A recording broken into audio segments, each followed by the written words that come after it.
नमस्कार, मैं हूं जगत सिंह अवाना और आप देख रहे हैं सरीना टाइम्स। उसने मना किया था कि मेरी शादी मत करो। उसे प्यार था किसी और से, उसका हीरो था कोई और, माँ बापों ने बना दिया कोई और। उसे नफरत हो थी अपने माँ बापों से, क्योंकि उसे प्यार में धोखा देने की आदत नहीं थी और वो अपने प्यार को परवान चढ़ाना चाहती थी। इसीलिए उसे नफरत हो गई अपने माँ बापों से। शादी से पहले कई लड़कों से उसके संबंध थे, परंतु उसके दिल में जो राजा था वो था राज कुशवाहा। राजा रघुवंशी से पीछा कटाना चाहती थी किसी भी कीमत पर सोनम, परंतु उसकी कहानी में कई किरदार ऐसे जुड़ गए और कई मौके ऐसे आ गए कि उसकी कहानी का पटाक्षेप हो गया और वो बेवफा साबित हो गई। सोनम बेवफा है। वो बेवफाई नहीं करना चाहती थी, परंतु अपने माँ बापों की वजह से उसे बेवफाई करनी पड़ी। के कत्ल की साजिश उसकी शादी से पहले ही रची गई थी। सब कुछ सोनम और राज कुशवाहा के प्लान के मुताबिक हुआ था। सुपारी किलर से लेकर कत्ल की जगह तक सब तय किया जा चुका था। इस केस के तार इंदौर से लेकर शिलांग, इसके बाद उत्तर प्रदेश के गाजीपुर से जुड़ रहे हैं और सामने आ रहे हैं वो किरदार जिन्होंने पूरी साजिश के तहत इस हत्याकांड को अंजाम दिया था। पुलिसिया जांच में पता चला है कि सोनम राजा रघुवंशी से शादी करना ही नहीं चाहती थी, क्योंकि उसके दिलो दिमाग में सिर्फ राज कुशवाहा था। लेकिन मंगल दोष दूर करने के लिए सोनम शादी करने और फिर राजा के कत्ल को तैयार हो गई थी। शादी के बाद सोनम को राजा का करीब आना भी पसंद नहीं था। अब जांच में जो बातें सामने आई हैं, वो हैरान करने वाली है। कुशवाहा खुद अपने हाथों से इस सनसनीखेज कत्ल को अंजाम नहीं देना चाहता था। उसकी प्लानिंग थी कि सुपारी किलर से कत्ल कराया जाए। इसके लिए राज कुशवाहा को ऐसे लोगों की जरूरत थी जो भरोसेमंद हो और पैसों की जरूरत भी। इसके लिए राज कुशवाहा ने विशाल चौहान और आकाश राजपूत से संपर्क किया। इन दोनों के अलावा एक कॉमन फ्रेंड आनंद कुर्मी से इंदौर में मीटिंग रखी। इस मीटिंग में राज कुशवाहा ने तीनों आरोपियों को भरोसे में लेकर राजा के कत्ल का प्लान बताया और कत्ल के बाद मोटी रकम देने का वादा किया, जिसके बाद तीनों आरोपी कत्ल को तैयार हो गए। राजा और सोनम का रिश्ता शादी से 4 महीने पहले ही तय हो गया था, इसलिए सोनम और राज कुशवाहा के पास साजिश के लिए काफी समय था। क्योंकि राज और सोनम दोनों एक ही जगह काम करते थे, इसलिए उनके बीच साजिश को लेकर संपर्क रहा। इसके बाद तय तारीख पर 11 मई को राजा और सोनम की शादी हुई, लेकिन सोनम को राजा का करीब आना पसंद नहीं था। शादी के महज 4 दिन बाद ही सोनम अपने मायके पहुंच गई थी और इस दौरान जब मायके पहुंची तो सोनम ने हनीमून जाने का प्लान और जगह तय की और गुवाहाटी के टिकट बुक किए, जबकि हनीमून जाने को लेकर राजा रघुवंशी तैयार नहीं था। बावजूद इसके सोनम ने टिकट गुवाहाटी के लिए बुक कर लिए थे। सूत्र यही बताते हैं कि सोनम जब 4 दिन बाद अपने मायके पहुंची तो उसने सबसे पहले राज कुशवाहा को संपर्क किया और यहीं से फाइनल टच दिया गया राजा के कत्ल की जो साजिश रची गई थी, और इसीलिए उस जगह को भी मुकर्रर किया गया और उसी जगह के टिकट बुक किए गए। शादी के बाद राजा को कोई अंदाजा नहीं था, राजा के परिवार को भी एहसास नहीं हुआ कि सोनम के दिमाग में चल क्या रहा है। परिवार की माने तो सब कुछ सामान्य लग रहा था। सोनम सबसे हंसी खुशी से बात करती थी। इसमें शक ज्यादा नहीं है, शक मुझे इतना जरूर है इसमें, तो उसकी मम्मी को सब पता होगा, तो मम्मी ने छुपाई हमारे से बातें, सारी बातें। कौन सी बातें? सोनम की मम्मी ने जो बातें छुपाई हमारे से, इसमें शक मुझको जरूर है, क्योंकि इसी पापा को तो इस बारे में पता होता कभी तो उसको कम से कम राज को वापस से निकाले देते, भगा देते। उसके भाई को पता होता तो उसको भाई को भगा देता वहां से। दूसरी तरफ सोनम राजा को रास्ते से हटाने की पूरी तैयारी कर चुकी थी। सारे किरदार तय हो चुके थे, सबकी जिम्मेदारी तय थी और फिर इसके बाद 23 मई को सोनम और राज कुशवाहा की तय साजिश के मुताबिक राजा का कत्ल किया गया।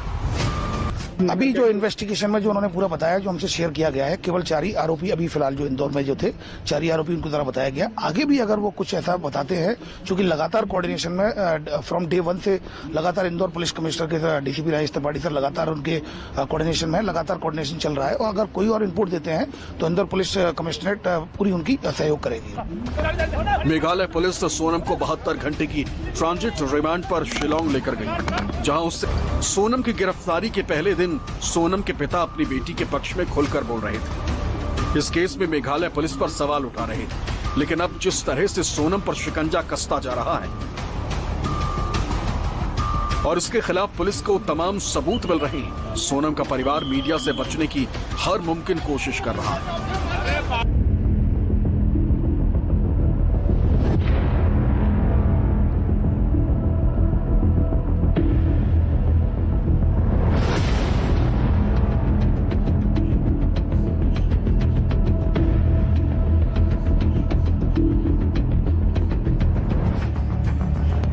सोनम और राज कुशवाहा ने राजा रघुवंशी को साजिश के ऐसे चक्रव्यूह में फंसाया था कि राजा साजिश को समझ ही नहीं सका, जबकि उसका कत्ल करने वाले आरोपी शिलोंग में उसी के आसपास मंडरा रहे थे, जिन्हें सोनम और राज कुशवाहा ने अलग अलग जिम्मेदारी सौंप रखी थी। पुलिस की जांच में जो जानकारी सामने आई है, उसके मुताबिक कत्ल के लिए ऐसा प्लान तैयार किया गया था कि सबूत पीछे छूटने की कोई गुंजाइश ही न बचे। इसके लिए अलग अलग किरदार को अलग अलग जिम्मा दिया गया था। आरोपी आनंद को निगरानी की जिम्मेदारी दी गई थी। विशाल चौधरी और आकाश राजपूत को हत्या का जिम्मा दिया गया था। इसके अलावा सोनम को खुद राजा के आसपास रहना था ताकि राजा को शक न हो। राज कुशवाहा फोन पर सबको कोऑर्डिनेट कर रहा था। जांच में ये बात भी सामने आई है कि सोनम ने कातिलों के टिकट भी खुद बुक किए थे। सोनम ने राज कुशवाहा समेत 4 आरोपियों के ट्रेन टिकट बुक कराए थे। हालांकि पुलिस ने केस का खुलासा करते हुए दावा किया था कि शिलोंग में राजा रघुवंशी की हत्या पत्नी सोनम रघुवंशी ने ही करवाई थी। सोनम ने अपने प्रेमी से कहा था कि शादी पिता की मर्जी से कर रही हूं, लेकिन राजा को रास्ते से हटा देगी। उसने राजा की हत्या के लिए प्रेमी के दोस्तों को 50,000 रुपए में सुपारी दी थी।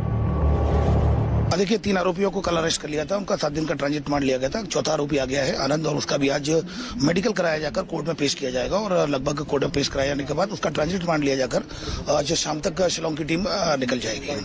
सर, और भी आरोपी हैं कि 4 ही बैठे हैं? देखिए, अभी जो जिस तरह की जो मैं इन्वेस्टिगेशन में बताया गया है, जो शिलोंग पुलिस के द्वारा शेयर किया गया है, उसमें भी 4 आरोपियों का ही सस्पेक्ट आया था, और उसी 4 आरोपियों के लिए इंदौर पुलिस कमिश्नरेट की जो क्राइम ब्रांच और शिलोंग पुलिस के द्वारा एक कंबाइंड सर्च ऑपरेशन चलाया गया था, जिसमें 4 आरोपियों को हिरासत में ले लिया, और अब 4 के इन्वेस्टिगेशन में कुछ एविडेंस आने के बाद उनको अरेस्ट भी कर लिया गया।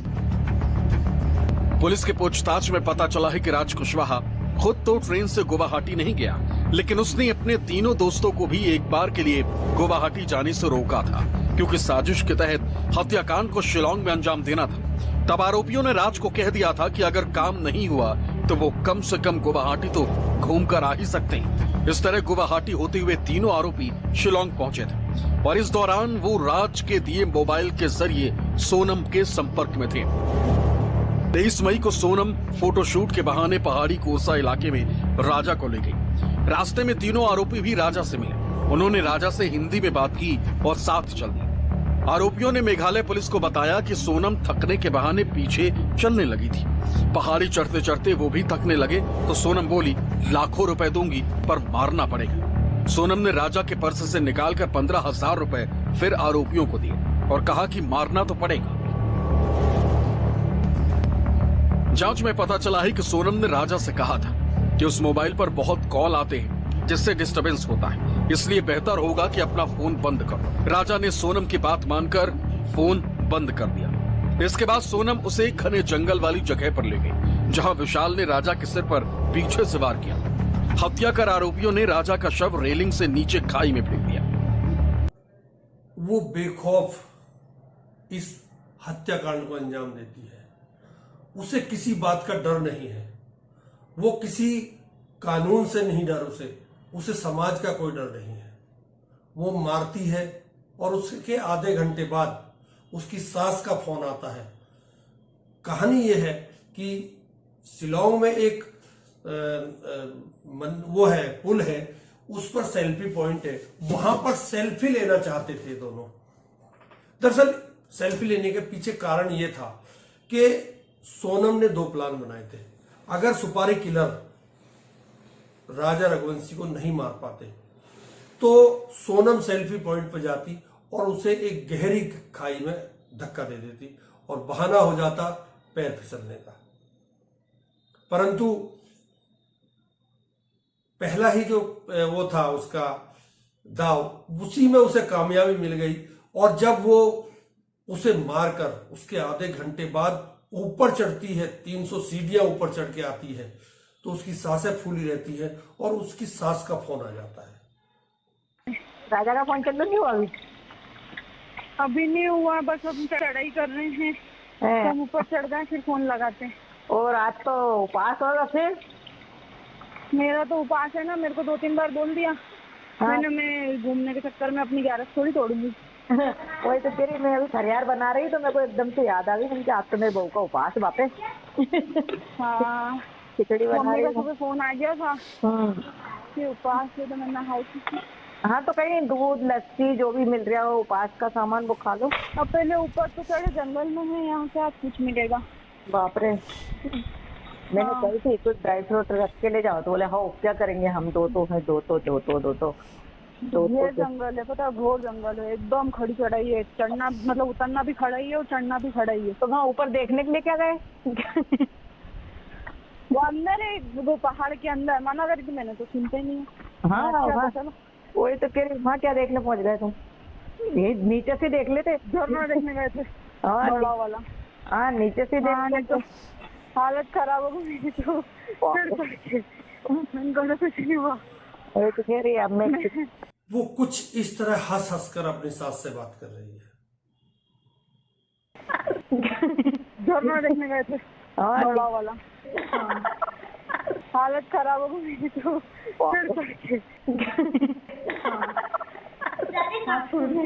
झरना देखने गए थे, हालत खराब हो गई तो ये आपने सुनी। अब आप कहेंगे इसमें क्या बात है, कहाँ पहुँची है। 17 मई से ही साजिश बुनी जा चुकी है और अब बस वो वक्त आने वाला है जिसके साथ वो हनीमून मनाने के लिए गई, उसका खून होने वाला है और वो उसके साथ है। और इस तस्वीर को देखकर आप अंदाज़ा लगाइए कि क्या आप पकड़ पाएंगे कि सोनम कहीं से घबराई हुई नजर आ रही है। ये सीसीटीवी की तस्वीर है, इसमें सोनम और उसका पति राजा रघुवंशी एक गेस्ट हाउस या होटल के बाहर स्कूटी पर रुके हैं। वही स्कूटी जो किराए पर ली, इसमें आ रही है, जा रही है, बात कर रही है। लेकिन एक सिर्फ तस्वीर आपको गहराई से दिखाना चाहता हूँ, और वो ये है कि सोनम कुछ देर के बाद इस स्कूटी की पिछली सीट पर बैठ जाती है और बैठने के बाद अब अचानक वो किसी गहरी सोच में डूबती है। वो कुछ सोच रही है। बीच में एक आग बार अपने दाईं तरफ देखती है, बाईं तरफ देखती है, लेकिन सोच रही है। अब इस चेहरे को देखिए, अंदाज़ा लगाएंगे कि कुछ देर के बाद जिसके साथ वो अभी इतनी ठीक ठाक नॉर्मल दिखाई दे रही है, उसके दिमाग में इस वक्त अपने उसी पति के कत्ल की पूरी साजिश घूम रही है। लेकिन यही हुआ। इस स्कूटी के यहाँ से रवानगी के बाद राजा रघुवंशी का कत्ल हो जाता है। तो ये दो चीज़ कि मेघालय की पुलिस, मेघालय में करीब 29 लाख की आबादी है, 11,000 वहां पर पुलिस फोर्स है, और वहां पर पुलिस ने जिस तरीके से इस पूरे केस को खोल करके रख दिया, ये बहुत बड़ी बात है। सबसे पहला झूठ जिसकी वजह से सोनम फंस गई, पहला झूठ सोनम ने बोला राजा की हत्या के बाद में उसने सास को फोन किया, अपनी सास को फोन लगाया और झूठ का। 2 जून को राजा की लाश मिलने के बाद मेघालय पुलिस ने एसआईटी का गठन किया था। इन्वेस्टिगेशन टीम सोनम की तलाश कर रही थी। इस दौरान टीम को पता चला कि 23 मई को दोपहर 1:43 पर सोनम ने इंदौर में अपनी सास उमा रघुवंशी को कॉल किया, फोन किया। सास ने सोनम से पूछा कि बेटा खाना खाया कि नहीं खाया, तो सोनम ने जवाब दिया कि मम्मी मेरा उपवास है, यानी मेरा आज व्रत है। लेकिन पुलिस इन्वेस्टिगेशन में जो सच्चाई निकल करके सामने आई है वो कुछ अलग ही है। एसआईटी की एक टीम ने सिपारा होम स्टे के संचालक से पूछताछ की तो उसने बताया कि 23 मई को सोनम लौटी थी और उसने बढ़िया खाना खाया था। उसके साथ राजा नहीं था। सास उमा के साथ में सोनम की बातचीत और होम स्टे के संचालक के बयान में विरोधाभास था, जिसकी वजह से पुलिस को शक हुआ। के बाद में कॉल डिटेल्स खंगाली। पुलिस को दूसरा क्लू मवाला खयात के गाइड अल्बर्ट पैड ने दिया।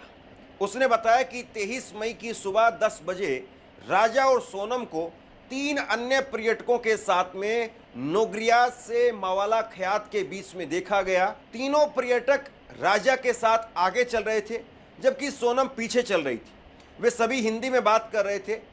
मैं केवल खासी और अंग्रेजी ही जानता हूँ। खासी यानी वहाँ की लोकल भाषा, मेघालय की, इसलिए मैं समझ नहीं पा रहा था कि वो क्या बोल रहे हैं। अल्बर्ट ने पुलिस को बताया कि वह राजा और सोनम को इसलिए जानता है क्योंकि उसने एक दिन पहले ही उन्हें नोगरियात तक चढ़ने के लिए अपनी सेवाएं देने की पेशकश की थी, लेकिन उन्होंने मना कर दिया। उन्होंने दूसरे गाइड वार्नशाई की सेवाएं ली, मतलब इन्होंने अपना गाइड भी बदल दिया। इन्होंने जो है वो पूरी कोशिश की कि किसी भी तरीके से हमारे राजा और सोनम की मोबाइल टावर लोकेशन और कॉल डिटेल्स निकाली। इससे पता चला कि सोनम जिंदा है और राजा की पोस्टमार्टम रिपोर्ट में मरने की टाइमिंग और सोनम की सास से बातचीत की टाइमिंग से भी ये पता चला कि जिस समय सोनम ने अपनी सास से बात की, यानी 23 मई को दोपहर 1:43 पर, इसके बाद सोशल मीडिया पर सेल्फी नहीं। राजा और सोनम 21 तारीख को शिलोंग पहुंचे। यहाँ उन्होंने एक होटल में रूम लिया। 22 मई को दोनों शोहरा के लिए निकले। शोहरा में थाने के पास में ही बने एक होटल में कमरा लेने पहुंचे, मगर होटल में जगह नहीं थी। उन्होंने होटल में अपना सामान रखा और घूमने निकल गए। इसी दिन मावला ख्यात गांव पहुंचे और सोहरा पुलिस थाना क्षेत्र के नोगरियात गांव में लिविंग रूट ब्रिज देखने के लिए स्कूटर किराए पर लिया। पुलिस के मुताबिक वो एक रात के लिए होम स्टे में रुके और अगले दिन मवाल ख्यात लौटने के लिए चेकआउट किया। अब पुलिस इन्वेस्टिगेशन में जो है वो सच्चाई निकल करके सामने आई है कि हनीमून पर आने वाले कपल अक्सर अपने सोशल मीडिया अकाउंट्स पर हनीमून की तस्वीरें अपलोड करते हैं। पुलिस ने जब दोनों के अकाउंट्स खंगाले तो उनकी एक भी तस्वीर नहीं थी, जबकि वे ऐसी कई जगहों पर घूमने गए थे जहां अक्सर कपल सेल्फी लेते हैं। पुलिस ने जब इसका साइकोलॉजिकल असेसमेंट किया तो पता चला कि सोनम और राजा के बीच में सब कुछ अच्छा नहीं था। इस बात को समझी है, वो पूरी तरह से सोशल मीडिया पर एक्टिव थी। राजा खूब रील बनाता था। राजा की बहुत सारी रील जो है वो सामने आई, और इन रील में अगर आप देखेंगे, जरा आप अपनी स्क्रीन पर भी देखिए, इन रील्स में अगर आप देखेंगे तो राजा अपनी शादी से भी खुश था, वैसे भी खुश मिजाज का लड़का था। कोई ऐसा नहीं था कि जिसको कैमरे से परहेज हो या अपनी फोटो खिंचवाने का चाव नहीं हो, या यूं कहें कि गुमसुम सा रहने वाला कोई लड़का हो। ना तो उसको शादी से दिक्कत थी, ना वो गुमसुम रहने वाला लड़का था, ना वो सोशल मीडिया से दूर रहने वाला लड़का था। लेकिन कैसे सोनम ने उसको बिल्कुल दूर कर दिया। हनीमून पर वो जब जा रहे हैं तो ना एयरपोर्ट की कोई तस्वीर है, ना हवाई जहाज की कोई तस्वीर है, सिर्फ एक फोटो थी जिसमें उसकी चैन दिखाई दे रही थी, जिसमें उसकी माँ ने कह दिया कि ये चैन बेटा क्यों पहन करके गए हो। 2.5-3 लाख रुपए की चैन थी। माँ को डर ये था कि कहीं पर ऐसा ना हो कि इस चैन के जरिए बेटे का कहीं पर कुछ नुकसान हो जाए, क्योंकि आमतौर पर हम देखते हैं कि कोई ज़्यादा मालदार अगर कोई चीज़ पहन करके जाता है, ज़्यादा कीमती अगर कोई सामान कोई पहन करके जाता है तो उसके साथ में छीना झपटी की जो है वो कई बार। क्या आप महसूस कर सकते हैं कि इसको कुछ खौफ था? जिसने अभी आधे घंटे पहले अपने पति की हत्या की हो और आधे घंटे बाद वो अपनी सास को कुछ इस तरह हंस हंस के बात कर रही हो, आप महसूस कर सकते हैं इसकी मानसिकता क्या था इसके मन में।